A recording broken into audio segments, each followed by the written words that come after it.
kita tidaklah menafikan bahawa ada di kalangan saudara-saudara kita yang mempertikaikan sambutan maulid sebegini dan mereka mempunyai hujah dan premis mereka tersendiri. Tidak dinafikan sambutan ini hanya dibuat 300 tahun selepas Nabi SAW wafat dan hanya disambut secara rasmi dalam peringkat negara 555 tahun lepas Nabi wafat. Kita berlepas diri dari perbahasan yang tidak berkesudahan. Bila tarikh sebenar Nabi lahir, perlu atau tidak kita adakan sambutan itu. Kerana masing-masing ada hujah dan pandangan masing-masing. Tapi bagi kita sesama Islam, terbit mentari menyilau mata, orang daik menjala udang. Sama sendiri jangan sengketa, bukankah maulid makan sehidang. Jangan bergaduh. Datang maulid kita bagi makan nasi biryani. Hadirin hadirat sekalian. Imam As-Suyuti dalam Al-Hawi lil Fatawa menyebutkan kepada orang yang mempertikaikan sambutan ini, kata dia, wal jawabu indi anna asla amalil maulid allazi huwa ijtima'un nas wa qira'atu ma tayassara minal Qur'an wa riwayatul akhbaril waridah fi mabda'i amrin Nabi sallallahu alaihi wasallam ma waqa'a fi maulidihi minal ayat. Pada pandangan saya, apa saja program yang dibuat dalam maulid ini, iaitu manusia berkumpul, membaca Quran, dibacakan kisah-kisah teladan Nabi sejak kelahirannya sepanjang perjalanan hidupnya.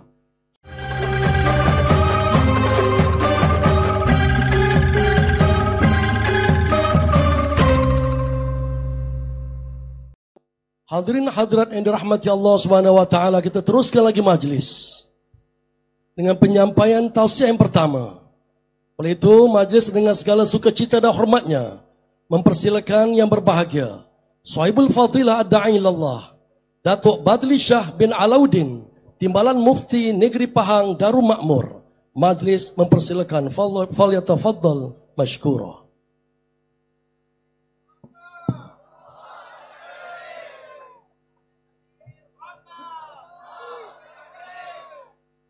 Assalamualaikum warahmatullahi wabarakatuh. Bismillahilladzi la yadurru ma'asmihi syai'un fil ardi wala fis sama' wa huwas sami'ul alim. Alhamdulillahi hamdan katsiran tayyiban mubarakan fihi kama yanbaghi li jalali wajhika wa li 'azimi sultanik. Allahumma salli ala sayyidina Muhammadin abdika wa rasulika an-nabiyil ummi wa ala alihi wa sahbihi wa sallim. Nawaitu ta'alluma wa ta'lim wa tazakkura wa tazkir wa naf'a wal intifa' wal ifadah wal istifadah wal hassa ala tamassuki bi kitabillah wa sunnati rasulih wa du'a ilal huda wa dalalah alal khair ibtigha'a wajhillah wa mardatihi wa qurbihi wa thawabihi. Allahumma inna nas'aluka fahman nabiyyin wa hifzal mursalin wa ilhamal malaikatil mukarrabin. Ya Allah, kami mohon padamu kefahaman para nabi, daya hafalan para rasul dan ilham para malaikat mukarrabin. Allahumma aghnina bil ilmi wa zayyina bil hilmi wa akrimna bit taqwa wa jamilna bil afiyah. Ya Allah, kayakan kami dengan ilmu-Mu, hiasilah kami dengan kelembutan, muliakan kami dengan takwa, cantikkan kami dengan sihat wal afiat. Terima kasih yang berusaha saudara pengacara majlis, Yang Amat Berhormat Datuk Seri Utama Abdul Rauf bin Yusof, Ketua Menteri Melaka. Seterusnya tuan-tuan guru, para alim ulama, para habaib, muslimin muslimat hadratul mukarramin. Maaf jika tak disebut nama kesemuanya. Mana yang besar kot tak diimbau gelar, yang patut tak dipatutkan, yang tua tak dituakan, yang beradat tak diadatkan, yang dahulu dikemudiankan, yang datuk dengan pangkatnya, yang alim dengan ilmunya, yang penghulu dengan hulunya. Saya doakan semuanya sejahtera. Salam Melaka ku manju jaya, rakyat bahagia menggamit dunia, bijak laksana tuah, berani laksana jebat. Saya dahului dengan penyataan kesyukuran atas pertemuan pada malam ini, sempena dengan Majlis Seri Bendahara Berselawat 2024.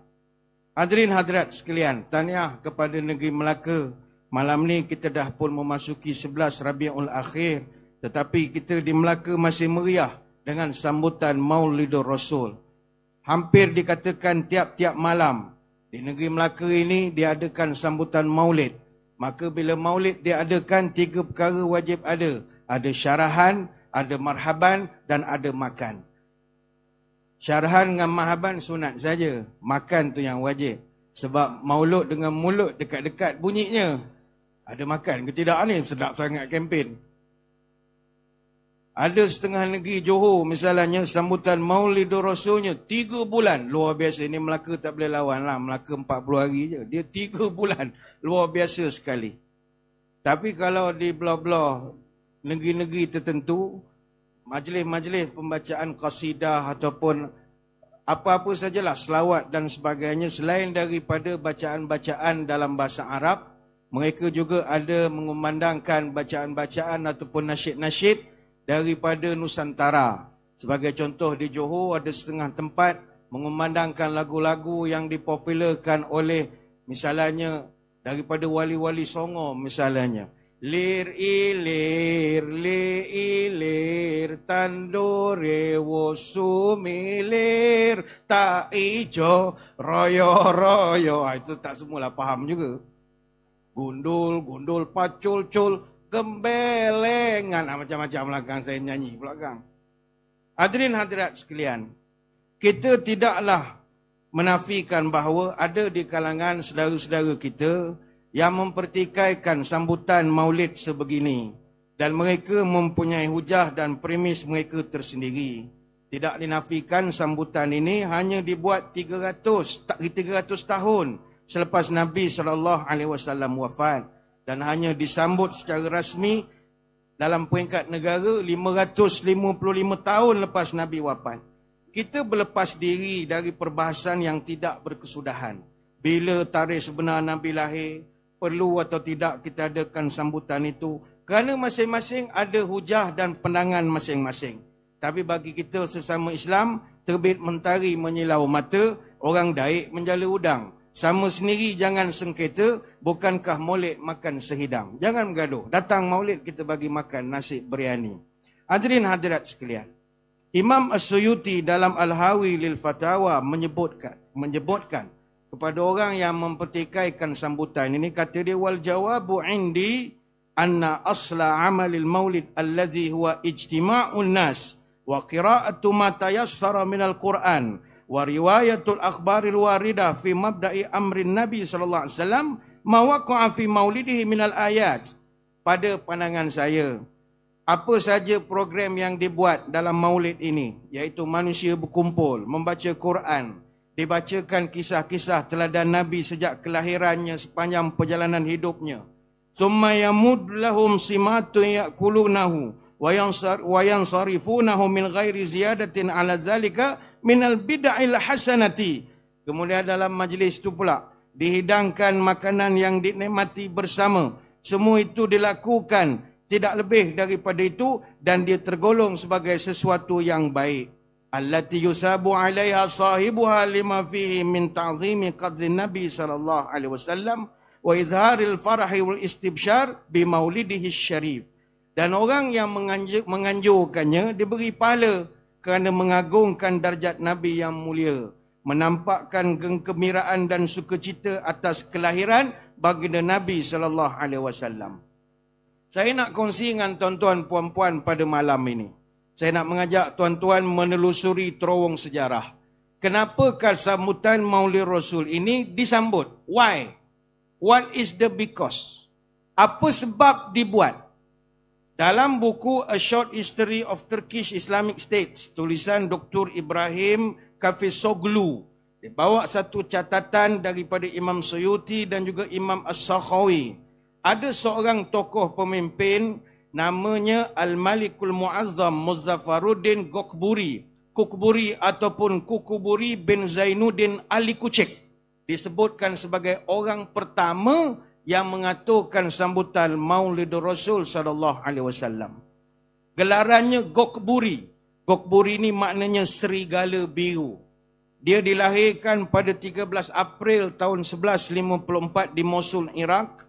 Dan dia mangkat 28 Jun 1233 di Al-Balad di Iraq, umur 79 tahun. Sebaik saja dia selesai kempen menentang pasukan Mongol di Mesopotamia. Asalnya Al-Malikul Muazzam Muzaffaruddin Kokburi ini dialah amir. Dia juga adalah jeneral terkemuka kepada Sultan Salahuddin Al-Ayyubi, dan dia juga pemerintah di Irbil atau Arbel, sebuah kota di sebelah utara Baghdad, 350 km dari Baghdad. Dan dia memerintah tahun 1190 dalam usianya 36 tahun. Sebelum itu dia pernah berkhidmat di bawah pemerintahan Zengid dan Ayyubid yang bersemayam di Syria dan Mesir.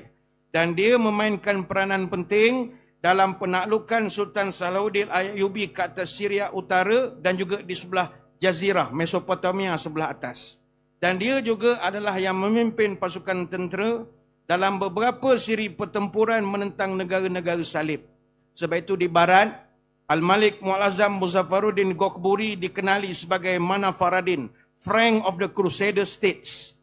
Dia tak ada anak laki-laki, maka dia serahkan tahtanya kepada Abu Ahmad Abdullah Al-Muntasir Billah atau lebih dikenali sebagai Al-Musta'sim Billah, Khalifah ke-37 Abbasiyah.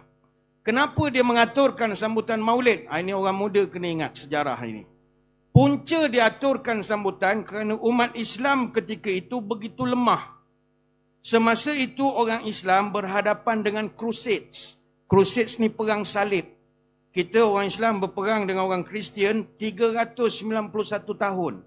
Bermula tahun 1096 sampai 1487. Jadi Sultan Muazzam Muzaffaruddin Kokburi berfikir, macam mana aku nak bangkitkan balik semangat orang Islam yang ketika itu ada ups and down semangatnya. Sekejap menang, sekejap kalah, menyebabkan tak konsisten perjuangan. Lalu Muzaffaruddin Kokburi fikir, buatkan sambutan Maulid.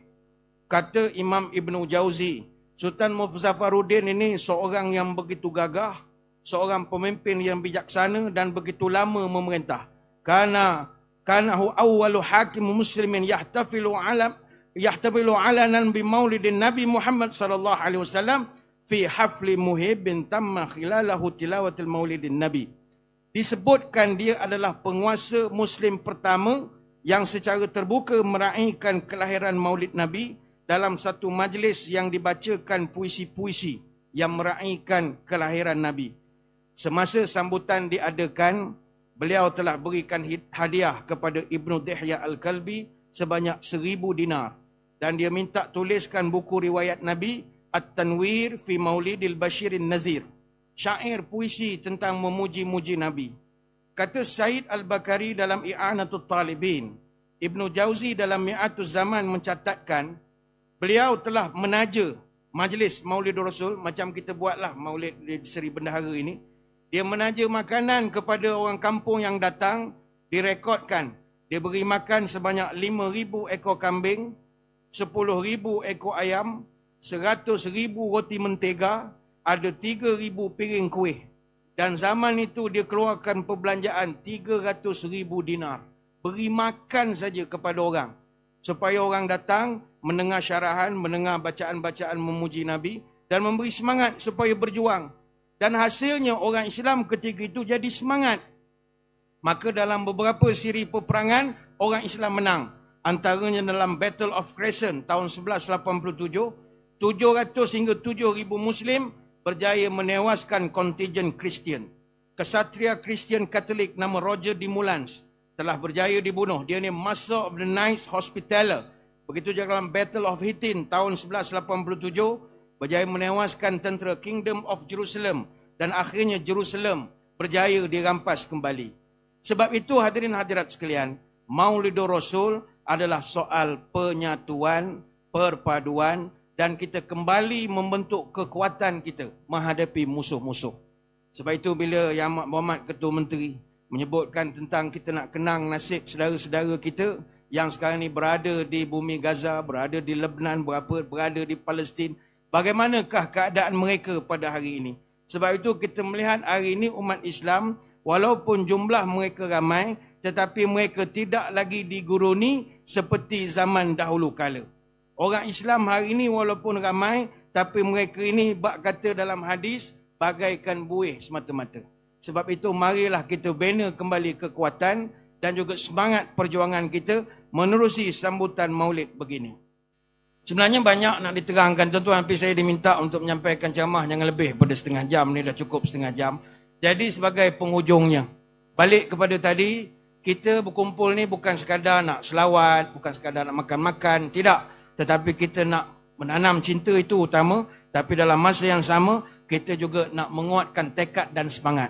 Mengukuhkan perpaduan dan mengembalikan semula maruah orang Islam yang hari ini orang tidak hormat lagi, ditekan dan diinjak. Jadi kepada seluruh muslimin muslimat, ayo berubah. Jangan jadi manusia usang, orang ke muka dia ke belakang, hanyut mengenang masa yang hilang. Perubahan zaman tak dipandang, pergantian musim tidak ditimbang, hati sempit akal tak berkembang. Mari jadi manusia bijaksana, memegang tali, memegang timba, miliki ekonomi, ciptakan budaya. Kita jadi tuan di negara merdeka. Inilah baru semangat yang sebenar. Sekadar itu sembang-sembang pada malam ini. Saya mengucapkan ribuan terima kasih di atas undangan. Mohon maaf sebarang kekurangan. Moga bertemu pada lain-lain kesempatan. Wabillahi taufiq wa hidayah. Assalamualaikum warahmatullahi wabarakatuh. Wallahu a'lam.